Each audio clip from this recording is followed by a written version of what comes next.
आसूड live मध्ये आपल्या सर्वांचं स्वागत। जमीन हक्क परिषदेचा खेड तहसील कार्यालयावर विराट मोर्चा काढण्यात आला।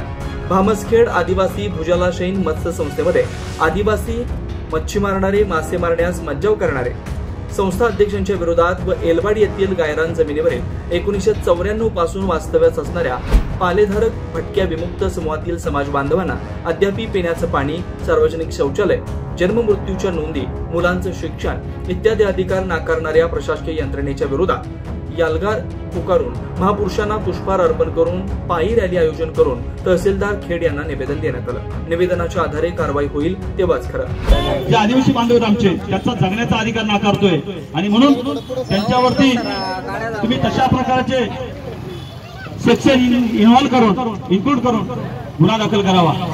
अन्यथा एक व्यक्ती 2 ठिकाणी पदावर लाभाच्या थांबू शकत नाही, त्यांना तत्काळ एका पदावरून निलंबित करण्यात यावं, अशा प्रकारे मी तुमच्याकडे मागणी करतोय। आणि हे जर होत नसेल तर हा एक दिवसीय बिहार मोर्चा याचं पुढचं स्वरूप असे असेल, 3 दगड प्रत्येकाने इथं घेऊन यायची आणि आपण इथं बिहार मोर्चा इथं शिजून अन्न खायचं आणि जोपर्यंत न्याय मिळत नाही तोपर्यंत इथं उठायचं नाही। आम्हाला इथं आमच्या पोलीस प्रशासनाचा मित्र अधिकाऱ्यांनी सांगितलं की प्रिमायसेस मध्ये जाऊन तुम्हाला अशा प्रकारची आंदोलन करता येत नाही। आज या ठिकाणी भारतीय संविधानाच्या निमित्तानं आपण या ठिकाणी राजगुरू साहेबांच्या पुतळ्याला हार अर्पण करून या ठिकाणी आपण मोर्चा आणलेला आहे। आपल्या डिपार्टमेंट साहेबांचं म्हणणे होतं की या ठिकाणी जास्त लोक आणू नका, आम्ही 2 ते 2.5 गाड्या आम्ही कॅन्सल केल्या आणि तुमच्या म्हणण्याप्रमाणे या ठिकाणी मोजकेच लोक आणले आहे। साहेब, आम्ही डिपार्टमेंट साहेबांना निवेदन दिलेलं आहे, तहसीलदार साहेबांना निवेदन दिलेलं आहे। ते निवेदन असं आहे की शिवे गावचा पोलीस पाटील ज्ञानेश्वर साळुंके यांच्या वाईट कारकिर्दीमुळे या ठिकाणी आम्ही मोर्चा आणलेला आहे। तर ज्ञानेश्वर साळुंके हे पोलीस पाटील गुंड प्रवृत्तीचे असताना त्यांना आम्ही भरपूर 10 वर्ष प्रयत्न केला, आमच्या आदिवासी बांधवांना, मागासवर्गांना मासे मारण्याची या ठिकाणी आम्हाला संधी मिळवून द्या, परंतु त्यांनी ते काय ऐकलं नाही। आमच्याकडून पास फाडून घेतले, मासे विकत घेतले, त्या माशांची आम्हाला परतफेड केली सुद्धा नाही आणि जाळी सोडली की त्यांनी आमची जाळी चोरून न्यायची आणि आम्ही त्यांना विचारलं गेले की आमच्यावरती कारवाई करायची आणि आम्हाला चौकीमध्ये न्यायचे आणि डिपार्टमेंट साहेब त्यांचेच ऐकायचे। पण आम्हाला एवढे सांगायचे की आज गुंड प्रवृत्तीचा जे ज्ञानेश्वर गणपत साळुंके आहेत पोलीस पाटील यांच्यावरती कायदेशीर कारवाई झाली पाहिजे। यांना 2 पदाचा अधिकार का दिला? ते पोलीस पाटील असताना यांना शासकीय अधिकार बहिरंगरस्ताचा मुख्य प्रवर्तक संस्था आम्ही आदिवासींनी केली असताना त्या माणसाने आमच्याकडून बळकावून हिसकावून शासकीय मत्स्य आयुक्तांना निवेदन देऊन त्यांनी त्यांच्या मार्फत करून घेतले। आम्ही आधी आतापर्यंत भरपूर प्रयत्न केले। 22 मध्ये आम्हाला सांगितलं की तुम्ही पडताळणी करा, जो पास होतील तेवढ्यांची आम्ही पूर्तता करून तुम्हाला परवानगी देतो। 2022 मध्ये 150 लोकांपैकी 70 लोक पास केली आणि मत्स्य आयुक्त असताना सुद्धा त्यांनी आमचं निवेदन स्वीकारलं नाही। त्यांनी सांगितलं की अजून तुम्हाला भरपूर प्रयत्न करायचे आहेत। तेव्हा आम्ही त्यांना सांगितलं की आमची 70 लोक पास झाली, त्याचा आम्हाला रिपोर्ट पाहिजे। ते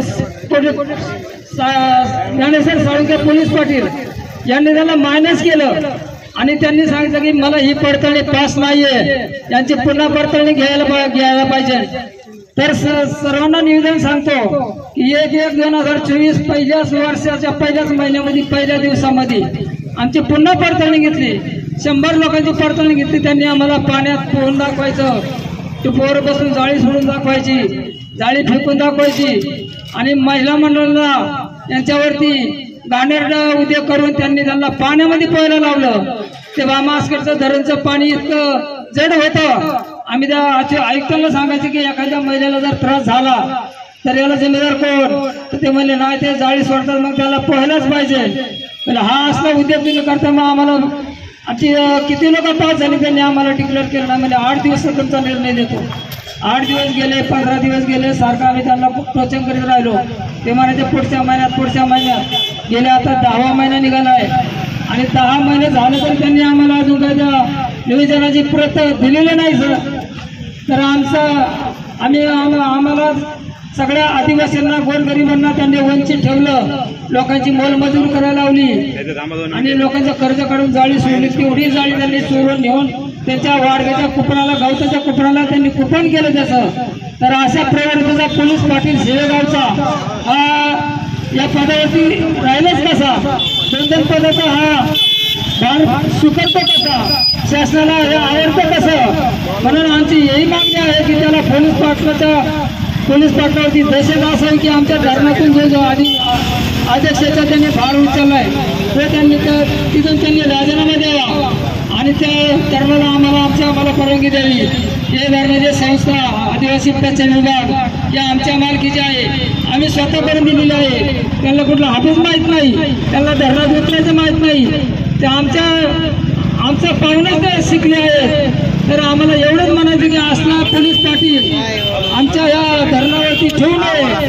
त्यांनी आम्हाला तर वंचित केलंच आहे आदिवासींना, पण ते स्वतःच्या गावामध्ये पूर्णपणे गाव त्यांनी वेढून टाकलं. त्या गावावरती त्यांनी तसेच मागायले. त्यांनी स्वतःच्या ग्रामपंचायत सुद्धा ताब्यात घ्यायचा प्रयत्न केला आणि गावाने सुद्धा त्यांचं लिहून घेतलं तरी त्या गावाला कोणत्या अडचणीने ते चौथ्यांना पोच करतात आणि स्वतःचा हक्क गाजवतात. आमचं एवढंच म्हणणे आहे, या पोलीस पाटलाची आमच्या धरणावरून हकालपट्टी करा. आणि थोडंसं बोलतो, अरे धरण कोणाचं, धरण आपल्या हक्काचं नाही, कुणाच्या बापाचं कोण म्हणतो देणार नाही, घेतल्याशिवाय राहणार नाही. एवढे बोलतो आणि पुढचा नाही आडरे बाबा, ज्येष्ठ नेते आडरे बाबा.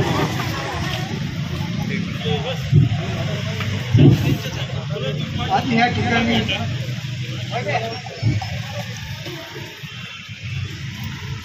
या ठिकाणी जमीन हक्क परिषदेचे